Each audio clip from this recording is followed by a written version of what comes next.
নবী করিম সাল্লাল্লাহু আলাইহি ওয়াসাল্লাম ফতহ মক্কার দিনে যে উষ্ট্রের পৃষ্ঠে তিনি বসা ছিলেন, তার পেছনে তার গায়ের সাথে পবিত্র শরীর মোবারকের সাথে মিশে বসা ছিলেন হযরত উসামা রাদিয়াল্লাহু তাআলা আনহু। কৃতদাসের পুত্র, কালো লোকের কালো পুত্র বসা ছিলেন রাসূলের পিঠের কাছে বসা। তাকে নিয়েই আভিজাত্যপূর্ণ কুরাইশ বংশের নেতৃবৃন্দের ভেতর দিয়ে তিনি কাবা শরীফে পৌঁছে গেলেন এবং তাকেই তিনি সেনাপতি বানালেন যুদ্ধের জন্য। 17 বছর বয়সের উসামা রাদিয়াল্লাহু তাআলা আনহু তাকে যুদ্ধের সেনাপতি বানালেন। কিন্তু যুদ্ধে রওনা করার আগেই নবী করিম সাল্লাল্লাহু আলাইহি ওয়াসাল্লাম ইন্তেকাল করলেন। হযরত আবু বকর রাদিয়াল্লাহু তাআলা আনহু ক্ষমতায় আসলেন। ক্ষমতায় এসে তিনি বললেন, তিনি সেই কাজ দিয়ে শুরু করলেন যে কাজের সূচনা করেছিলেন নবী করিম সাল্লাল্লাহু আলাইহি ওয়াসাল্লাম পূর্ণতা পাবার আগেই দুনিয়া থেকে বিদায় হলেন সেই যুদ্ধের যাওয়ার জন্য। সেটা দিয়ে তিনি তার খেলাফতের কাজ শুরু করলেন। হযরত উসামা সেনাপতি ঘোড়ার পৃষ্ঠে আরোহণ করেছেন খলিফার নির্দেশে। এগিয়ে চলছে তার পেছনে সাহাবীরা। কারা সেই সাহাবী? হযরত ওমর, হযরত খালিদ বিন ওয়ালিদ, বড় বড় সাহাবীরা সব পেছনে চলছেন। আর তিনি উঠে পিঠের উপরে বসা সেনাপতি, কৃতদাসের পুত্র, কালো উসামা বিন যায়েদ রাদিয়াল্লাহু তাআলা। আর তার পাশে হযরত আবু বকর খলিফাতুল মুসলিমিন, আমিরুল মুমিনিন পাশে পায়ে হাঁটতেছেন আর বলছেন, উসামা, নবী করিম সাল্লাল্লাহু আলাইহি ওয়াসাল্লাম এই যুদ্ধের সেনাপতি তোমাকে বানাইছেন এবং লিস্টে যে সব সাহাবী নাম ছিল তাদেরকে আমি তোমার সাথে দিয়ে দিলাম। ওমরেরও নাম ছিল এখানে। আমি নতুন রাষ্ট্রের দায়িত্ব পেয়েছি, ওমরের মতো লোক আমার পাশে থাকা দরকার। তুমি যদি অনুমতি দাও তাহলে ওমরকে আমি আমার কাছে রাখি। সুপ্রিয় দর্শক, আসসালামু আলাইকুম ওয়া রাহমাতুল্লাহ। যিনি মানুষকে দাওয়াত দিয়েছিলেন ভালোবাসার ভাষায়, তিনি ছিলেন আমাদের প্রিয় আল্লামা দিলওয়ার হোসেন সাইদী রাহিমাহুল্লাহ। আজ আমি তিনার এমন এক অনুপ্রেরণামূলক ওয়াজ আপনাদের সম্মুখে উপস্থাপনা করব। চলুন শুনে দেখি। ইনজিল, জাবুর, তাওরাত কে নাজিল করেছেন? আল্লাহ সুবহানাহু। আর এটা আল্লাহ তাআলা। ইনজিলে, তাওরাতে, জাবুরে কোথাও নাই যে আমি এটাকে হেফাজত করব। কিন্তু কোরআন শরীফ সম্পর্কে আল্লাহ তাআলা কি বলেছেন?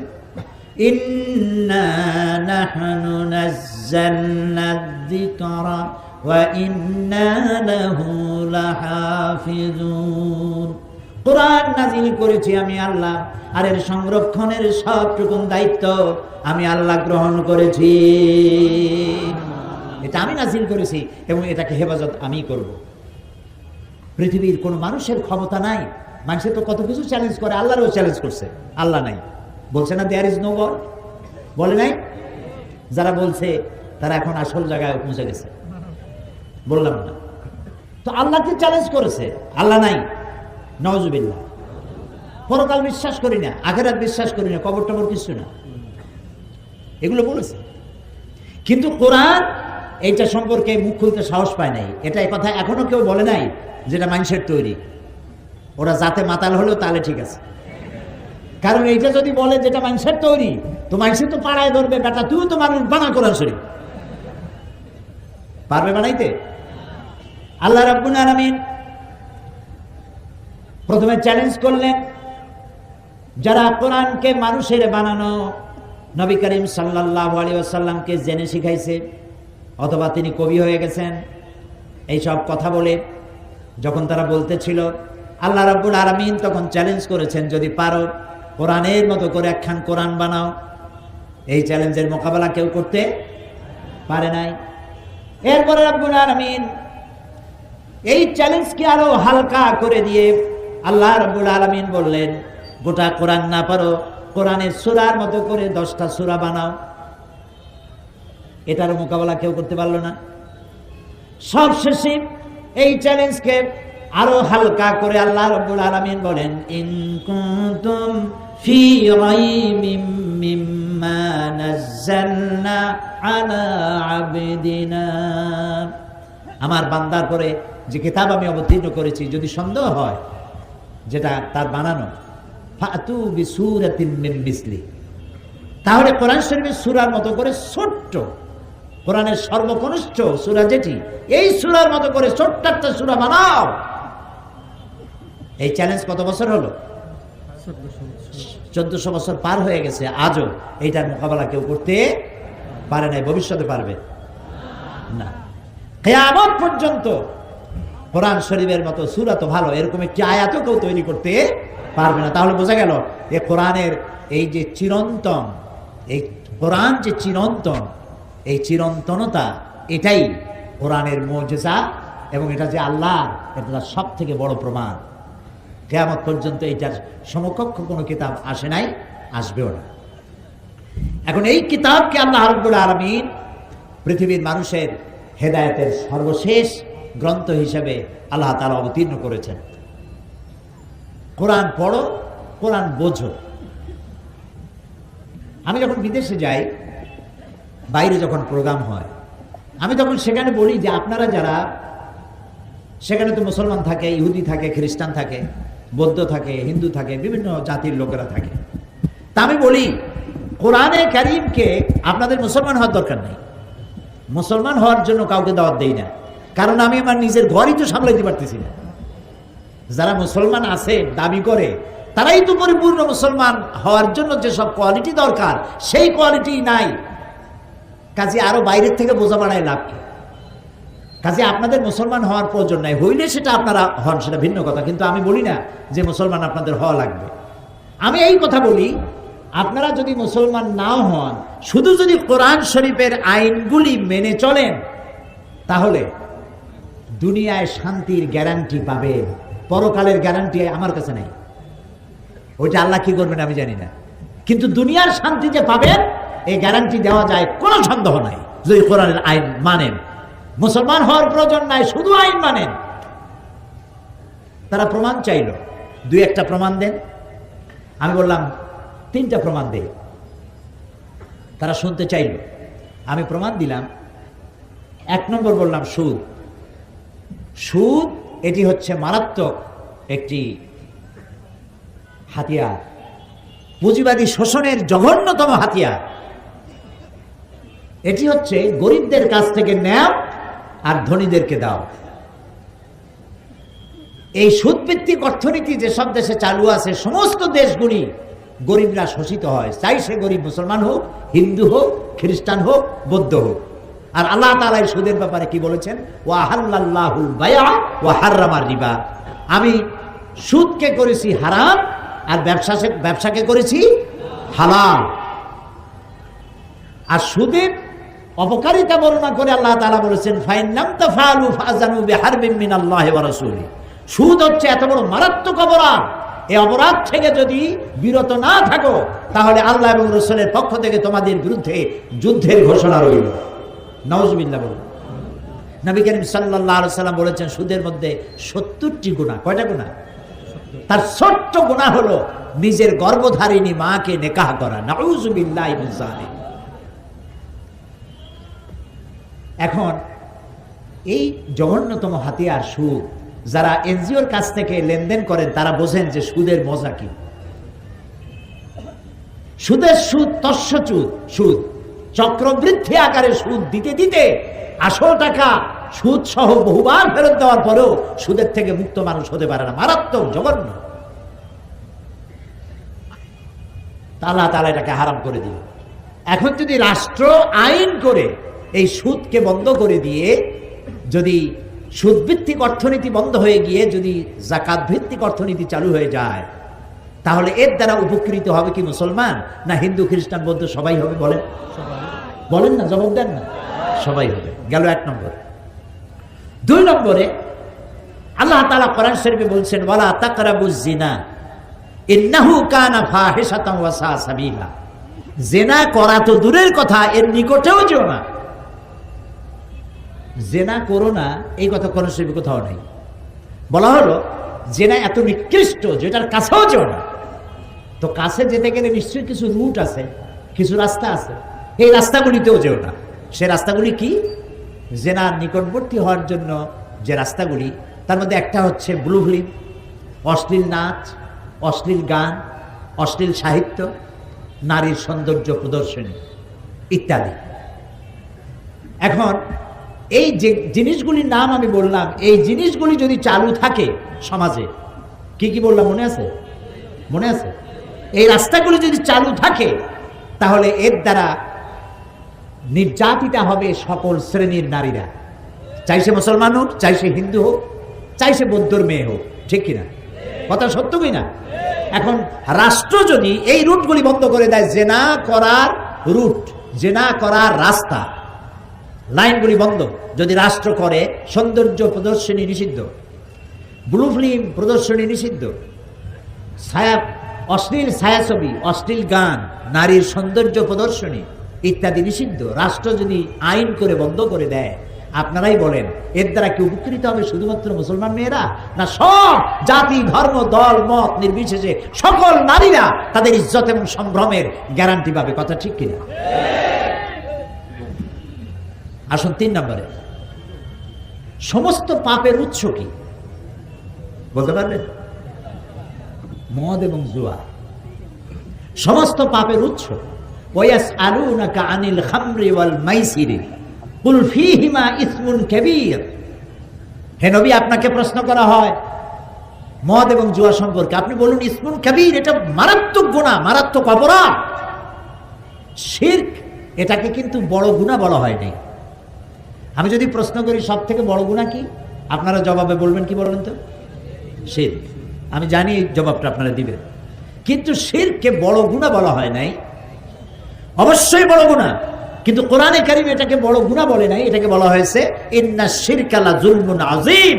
এটা বড় জুলম, বড় অত্যাচার। জুলম কারে বলে? উলামায়ে কেরাম জানেন, ওয়াদউল শাই ফি গায়রি মুহাল্লি। জুলুম বলা হয় যে জিনিসটা যেখানে রাখার সেখানে না রেখে অন্য জায়গায় রাখার নাম হলো, বলেন, জুলম। যেমন এই চশমাটা রাখার জায়গা কোথায়? চোখে। আমি এখানে রেখে দিলাম, তাহলে চশমার উপরে কি করা হলো? জুলুম করা হলো। টুপিটা রাখার জায়গা কোথায়? আমি টুপিটা মাথায় না রেখে হাঁটু উঁচু করে বসে হাঁটুর মাথায় রাখলাম, তাহলে টুপির উপরে কি করা হলো?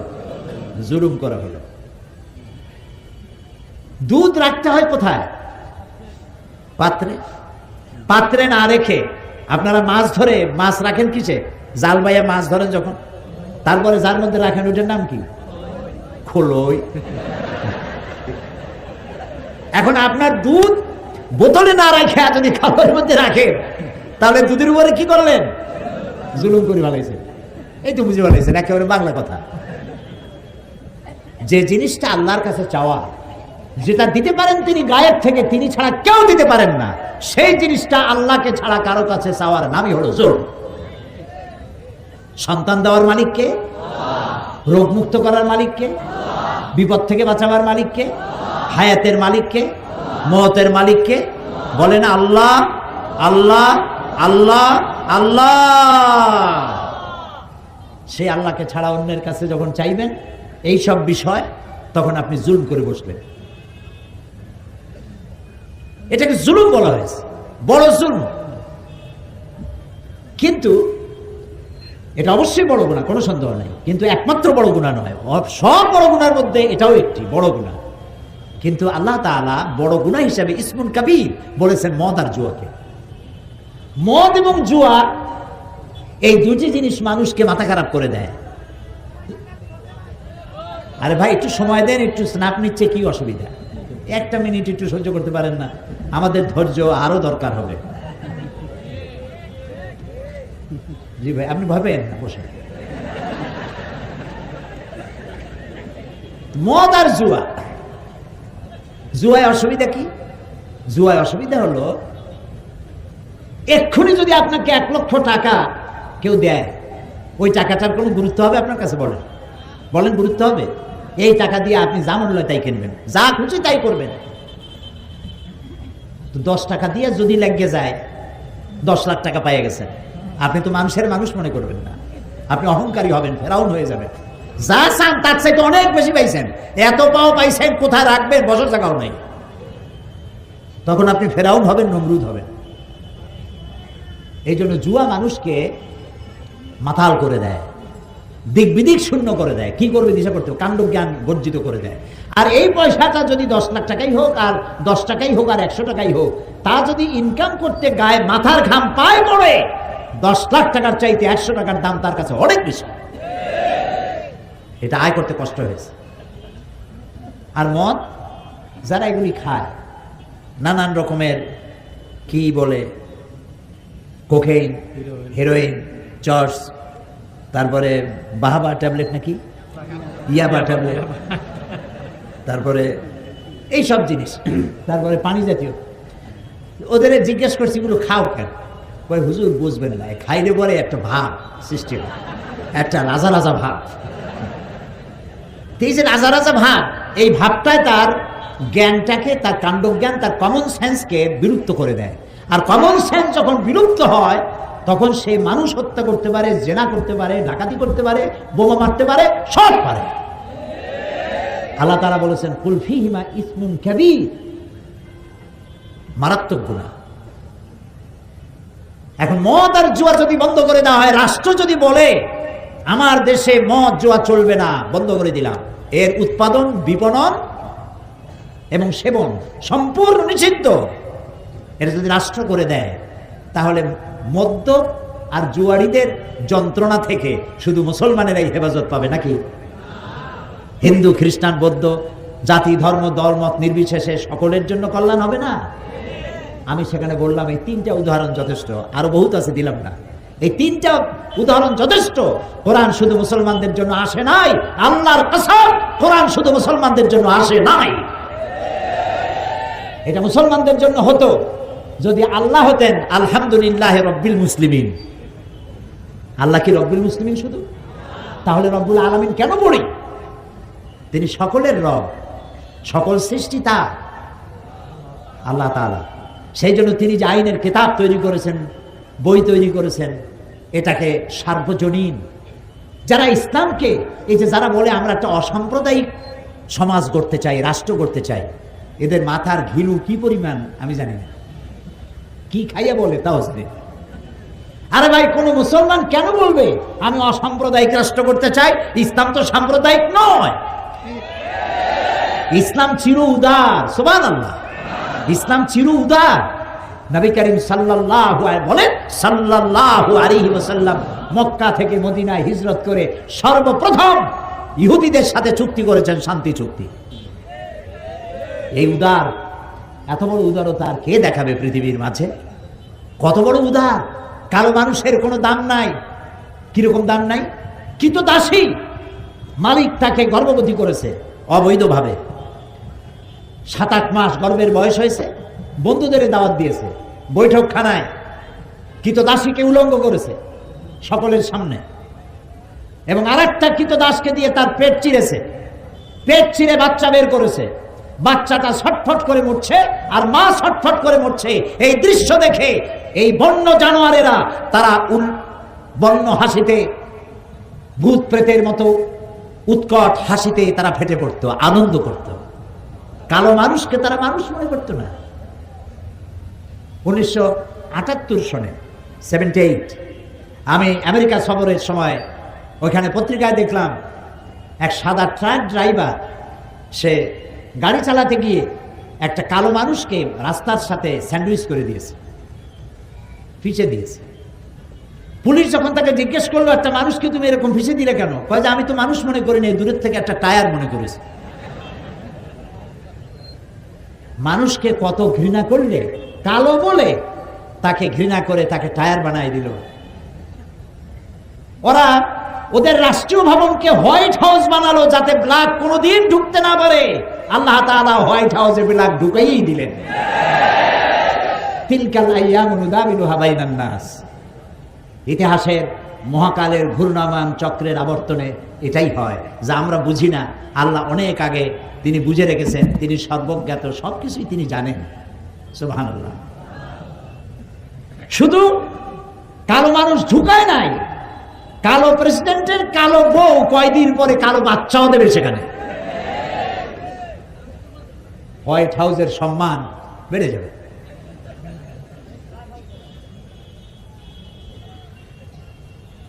প্রিয় ভাই সব, নবী করিম সাল্লাল্লাহু আলাইহি ওয়াসাল্লাম সাদা এবং কালোর আকাশচুম্বী ব্যবধান দূর করেছেন। মক্কায় যখন প্রবেশ করতেছিলেন ফতে মক্কার দিনে, আপনারা কি ভয় পাইছেন নাকি? খুব কি দুশ্চিন্তাগ্রস্ত? মাঝে মধ্যে জবাব দেন যখন তখন মনে হয় ভয় টয় পাইছেন, মনে হয় ক্যামেরার ফ্ল্যাশ দেখলে মনে হয় আটকে ওঠে। আরে ভাই, ভয় পাওয়ার কারণ নাই। বদরের বিজয় হয়, ওহদের পরাজয় হয়, আবার সামনে ফতে মক্কার হাতছানি থাকে।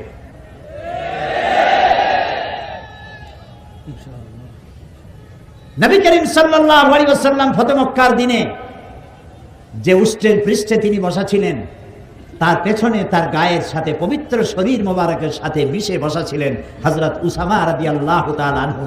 কৃতদাসের পুত্র, কালো লোকের কালো পুত্র বসা ছিলেন রাসূলের পিঠের কাছে বসা।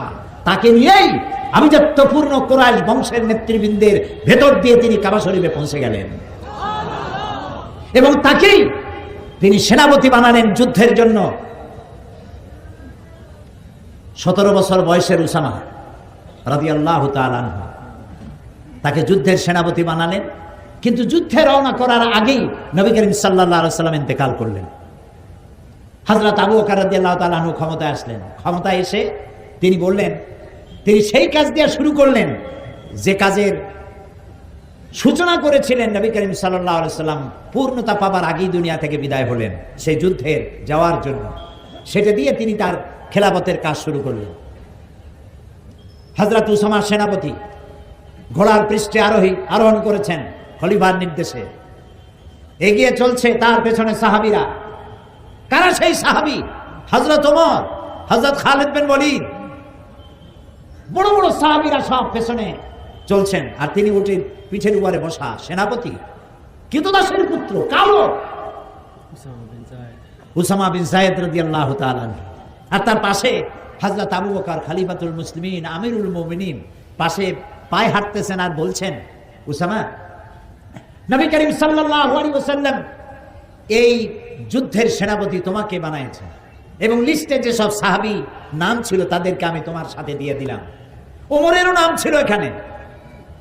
আমি নতুন রাষ্ট্রের দায়িত্ব পেয়েছি, ওমরের মতো লোক আমার পাশে থাকা দরকার। তুমি যদি অনুমতি দাও তাহলে ওমরকে আমি আমার কাছে রাখি। চিন্তা করতে পারে মাথায় বলে কথা। হযরত উসামা বিন যায়েদ রাদিয়াল্লাহু তাআলা আনহু চোখে পানি ফেললেন, বললেন, আমিরুল মুমিনিন, আমার খুব কষ্ট হচ্ছে, আমি ঘোড়ার পৃষ্ঠে বসা, আমিরুল মুমিনিন পায়ে হাঁটতেছে, আমার কাছে অনুমতি আছে, যে পর্যন্ত আমাকে রেখে দিতে পারে। এই হচ্ছে ইসলাম। ইসলামটা দুনিয়াকে দিয়েছে, কেউ দিতে পারে নাই। সুতরাং অসাম্প্রদায়িক রাষ্ট্র চাই, সমাজ ব্যবস্থা চাই, এই কথা ওরাই বলতে পারে যারা কোরআন, হাদিস আর ইসলাম সম্পর্কে চার পয়সার জ্ঞান নাই। সম্মানিত দর্শক, যে আগুন সাইদি সাহেব জ্বালিয়ে গিয়েছিলেন তা কিন্তু নিভে যায়নি। সেই আলো আজও জ্বলছে আমাদের হৃদয়ে। বন্ধুরা, সত্যের এই আলো যাতে কখনো নিভে না যায়। সুপ্রিয় দর্শক, আপনাদের যদি আমাদের চ্যানেলের ভিডিওগুলো ভালো লাগে তাহলে একটি লাইক দিন, শেয়ার করুন, হলে সাবস্ক্রাইব করে আমাদের পাশেই থাকুন। আসসালামু আলাইকুম ওয়া রাহমাতুল্লাহ।